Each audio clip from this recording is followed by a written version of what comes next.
이번 검찰개혁 특위는 검찰개혁으로 가는 길에서 선명한 이정표가 될 것이다 확신합니다.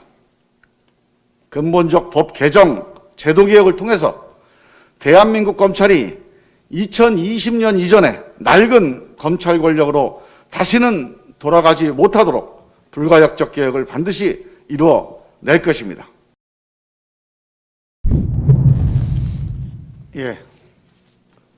어제 민주당 검찰개혁특위 1차 회의가 열렸습니다. 먼저 최근 검찰 관련 여러 가지 일들로 국민들 여러분께서 걱정도 많으시고 화도 많이 내고 계십니다. 민주당에 대한 격려도 있지만 따가운 질책과 비판도 많이 있습니다. 겸허한 마음으로 국민들의 목소리에 귀를 기울이겠습니다. 집권여당 지도부 한 사람으로 진심으로 죄송하다는 말씀을 드립니다. 국민들 목소리를 모아보면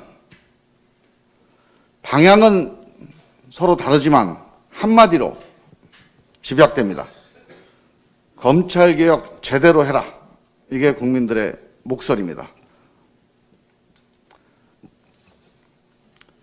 이번 검찰개혁 특위는 검찰개혁으로 가는 길에서 선명한 이정표가 될 것이다 확신합니다. 강물은 방향이 꺾이긴 하지만 결국은 바다로 갑니다.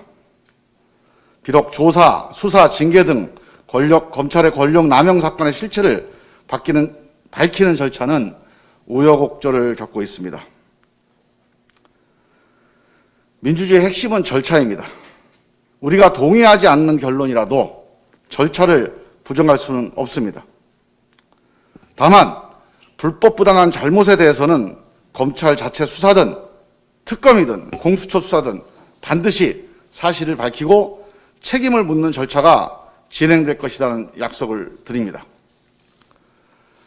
잊지 말아야 할 것은 그 우여곡절 과정을 겪으면서도 큰 성과를 남겼다는 사실입니다. 최근 대한민국에서 벌어지는 검찰개혁 논쟁은 세계 사법사상 유례가 없는 역사적인 사건입니다. 전문적 사법제도 논쟁에 이렇게 많은 국민이 의견을 내고 의지를 보인 경우는 어느 나라에서도 찾아보기 어려울 것입니다. 이 과정에서 많은 국민들이 잘못된 검찰제도와 조직문화에 대해서 생생하게 체감하고 있습니다. 검찰개혁에 대한 국민적 학습이 이루어지고 있습니다. 단순한 검경 수사권 조정만으로는 안 되고 근본적인 수사, 기소, 분리까지 가야 제대로 된 검찰개혁이라는 국민적 인식이 더 강해지고 넓어졌습니다. 이러한 검찰개혁 민심이 검찰이나 법원 등 사법 권력에 의해 반영되지 않는다면 국회가 책임져야 합니다.